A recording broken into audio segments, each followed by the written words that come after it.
Lietuvoje buvai?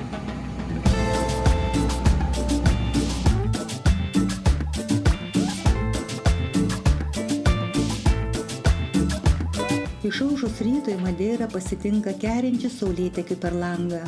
Mes 2 dienom apsistojome šalia Funšalio oro uosto esančiame Mašiko miestelyje. Mašiko vienas žavingiausių miestelių Madeiros portugališkoje saloje, žinomas savo nuostabia gamta, istorinė įtaka ir jūreiviška atmosfera. Tai antras pagal dydį salos miestas, įsikūręs rytinėje pakrantėje apie 22 km nuo Funšalio. Mašiko tai ne tik puikus pavyzdys madeiriško gyvenimo, bet ir vieta, kur istorija susipina su šiuolaikiniu turizmu. Mašiko laikomas viena pirmųjų vietų, kur lankėsi portugalų jūrininkai atradę Madeirą. Pasak legendos, čia 14 amžiuje buvo palaidoti anglų meilužiai Robertas Mašin ir Anna Berfet. Jų vardais tikėtina ir pavadintas miestas. 15 amžiuje Mašiko tapo svarbiu žemės ūkio regionu, kur augo cukranendrės ir vynuogės. Vėliau jis išaugo kaip uostamiestis, o šiandien yra populiarus turizmo centras. Mašiko paplūdimys vienas nedaugelio dirbtinių paplūdimių Madeiroje, su baltu smėliu atgabentu iš Maroko. Pasiėmus išnuomotą automobilį, pradedame savo kelionę po Madeiros salą. Atvykę į mūsų pirmą apšilimo žygį, Beredatos balkonės patenkame į tikrą transporto spūstį. Čia siaurame kalnų kelyje, šalia kelių restoranų ir levadų, tiesiog negali prasilenkti daugybė automobilių ir autobusų. Su spūstimi susidursime ir kitose salos vietose. Madeiros valdžia imasi įvairių priemonių riboti ir reguliuoti turistų srautus į populiarias salos vietas. Nuo šių metų įvestas mokestis už praėjimą daugeliu turistinių maršrutų. Taip pat planuojama riboti automobilių nuomos įmonių veiklą, kurių saloje vien oficialiai veikiančių yra apie 250.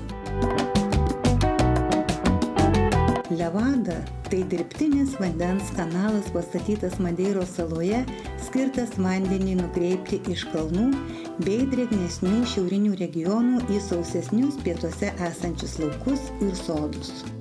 Vadinamoji vereda – tai natūralus pėsčiųjų takas be šalia tekančio vandens kanalo.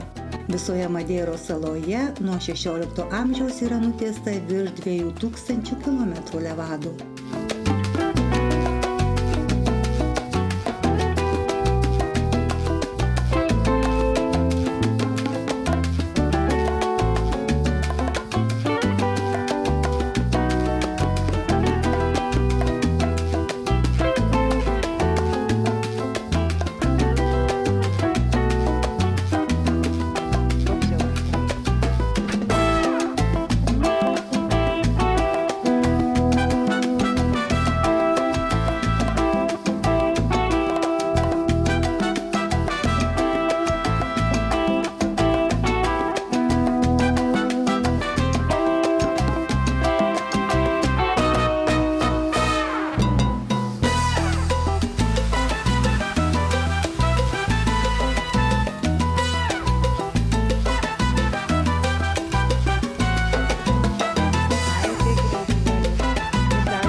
Mūsų tikslas trečias pagal aukštį Madeiros kalnas Pico de Araeiro, jo aukštis 1862 metrai.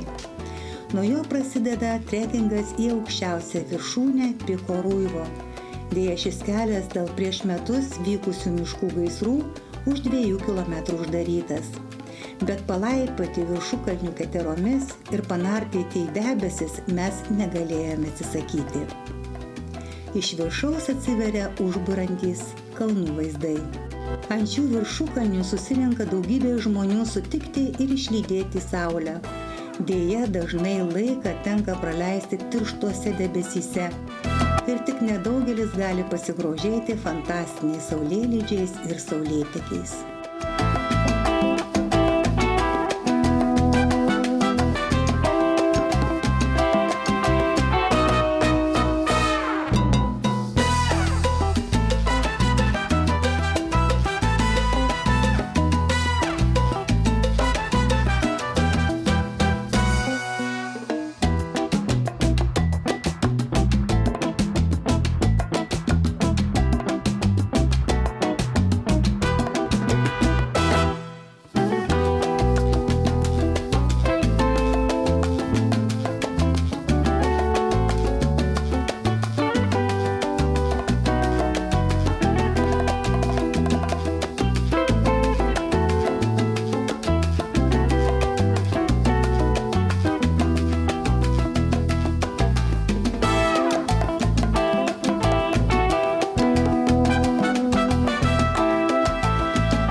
Grįžtame atgal į Mašiko.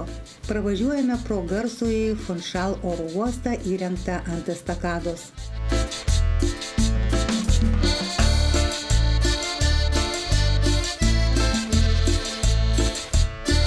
Vakare bandysime pasiekti šioje salos dalyje esantį rytinį tašką Ponta de São Lourenço.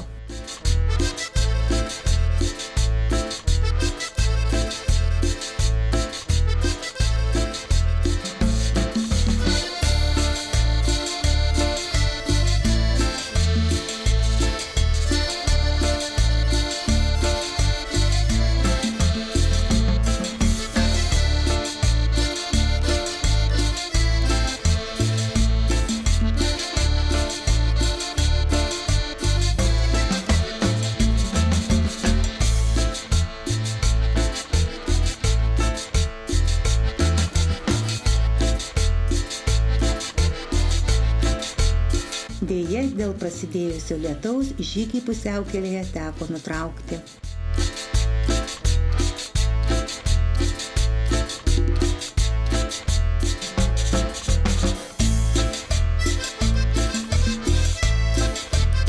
Vakare ilsimės puikiame restorane, mėgaudamiesi tradiciniais madeiriškais valgiais ir vynais. Grįžtant grožimės įvairiausiomis gėlių kompozicijomis, juk gegužės mėnuo Madeiroje garsėja gėlių festivaliais.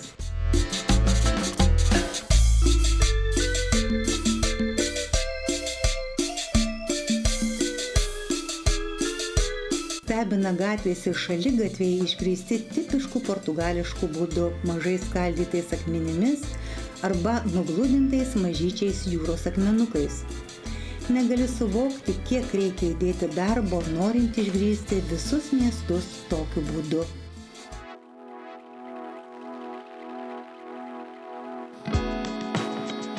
Išaušo sekančios dienos saulėtas rytas.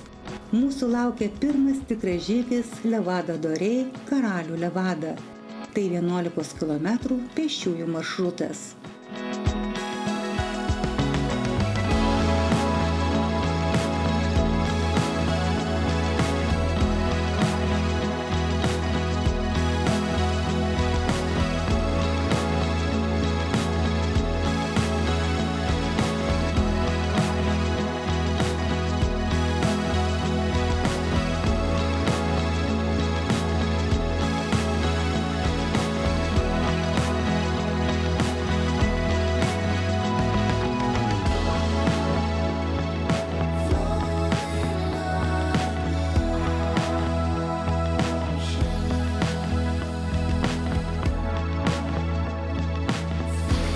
vilkas vingiuoja per senovinį Lauri Silvos mišką, pro krioklius ir vešlią priešistorinę žalumą.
Takas baigėsi prie ramaus krioklio ir natūralaus baseino. Čia sustojame atsikvėpti ir perkasti kartu su čia gyvenančiais labai drąsiais paukščiukais.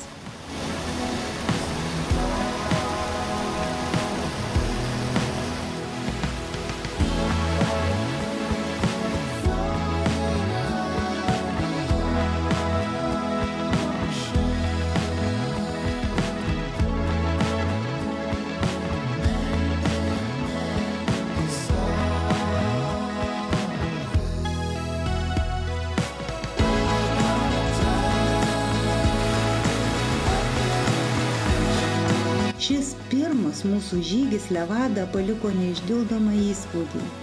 Nors vietomis buvo gana šlapia, o dažnai reikėjo laviruoti per siaurą Levados bortelį, mes buvome sužavėti ne tik laukinė gamta, bet ir iššūkiais patirtais kelyje.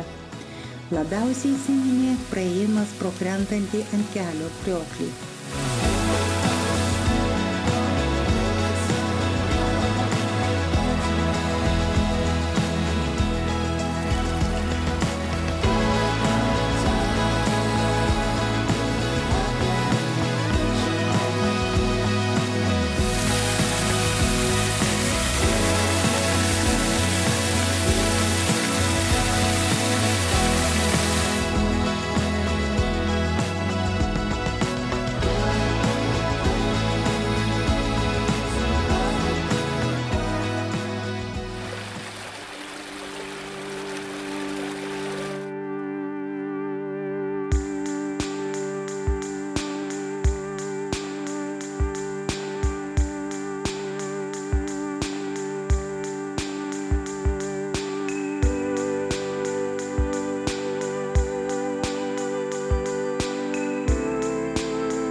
Pakeliui aplankome dar vieną Madeiros įžymybę – Fatimos koplyčią.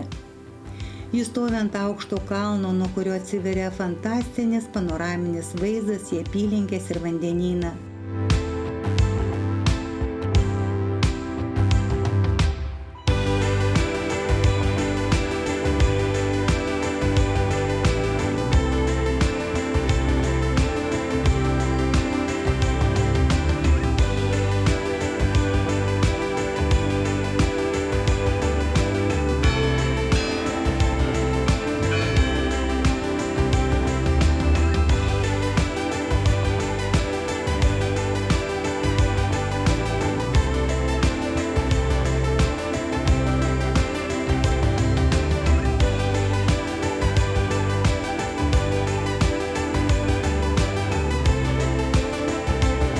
Pasigrožėję vaizdais ir vietinė gyvūnyje, važiuojame į sekančios nakvynės vietą Seichel miestelį esantį salos šiaurinėje dalyje. Apsistojame labai sename tradicinėme portugališkame name.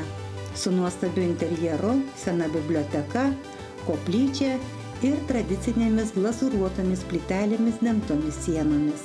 Tik įsikūrę patraukėme ieškoti, kur galima būtų pavalgyti. Eilinį kartą mus paveda lietuviškas įprotis, kad užeiti į kavinę restoraną galima bet kuriuo dienos metu. Deja, čia žmonės gyvena kitu ritmu. Visos vietos, kur gaminamas valgis, pradeda dirbti nuo 19 valandos. Tenka palaukti valandėlę ir iš arčiau susipažinti su simpatišku miestuku.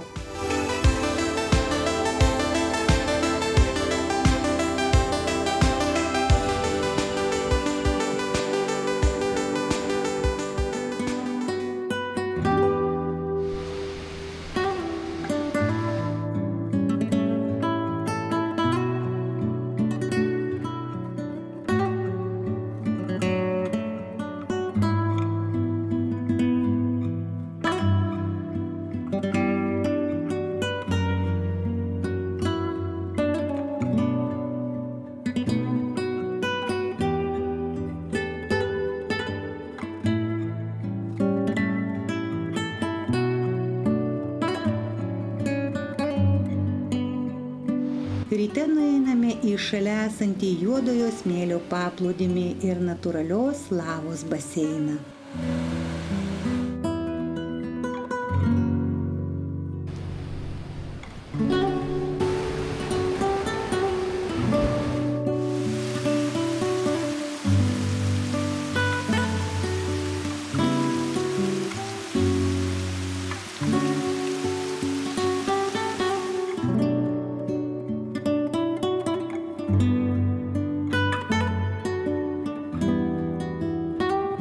Šios dienos tikslas – aplankyti įžymųjį Lauro medžių mišką.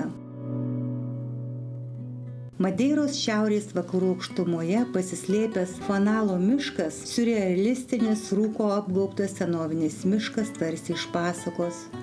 Šis užburiantis kraštovaizdis esantis UNESCO saugomame Laurisilvos miške garsėja šimtmečių senumo Lauro medžiais, kuriuos iškraipė vėjas ir laikas.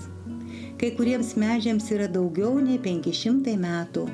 Jie su gumbuotais kamienais ir išsikerojusiomis šaknimis.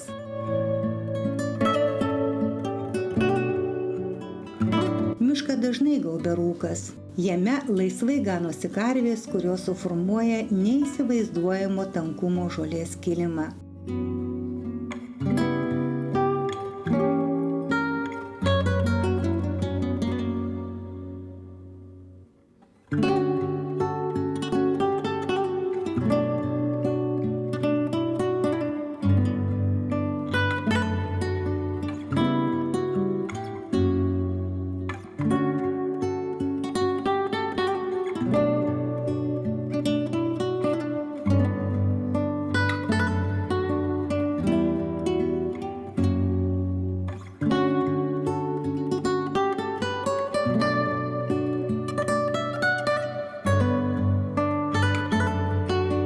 Miško pakraštyje, varlių karalystėje, poravimosi metas. Varlių tokia daugybė, kad jų kurkimas girdimas net už kilometro.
Priekyje laukia garsusis Porto Moniš miestelis su savo natūraliais jūros vandens baseinais.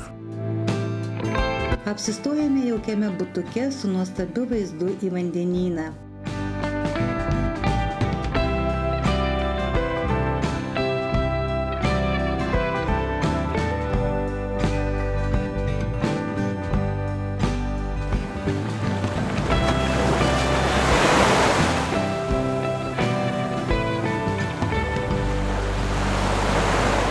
Popietę praleidžiame bevaikštant miesto gatvėmis ir promenadomis.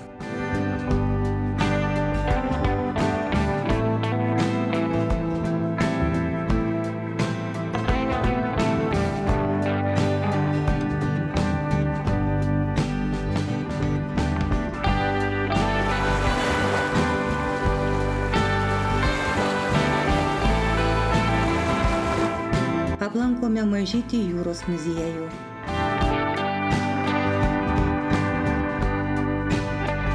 Jei patiko mūsų video, prašoma pakelti nykštį į viršų. Kitoje dalyje matysite nepamirštamus žygius ekstremaliomis levadomis ir Funšalio įžymybes.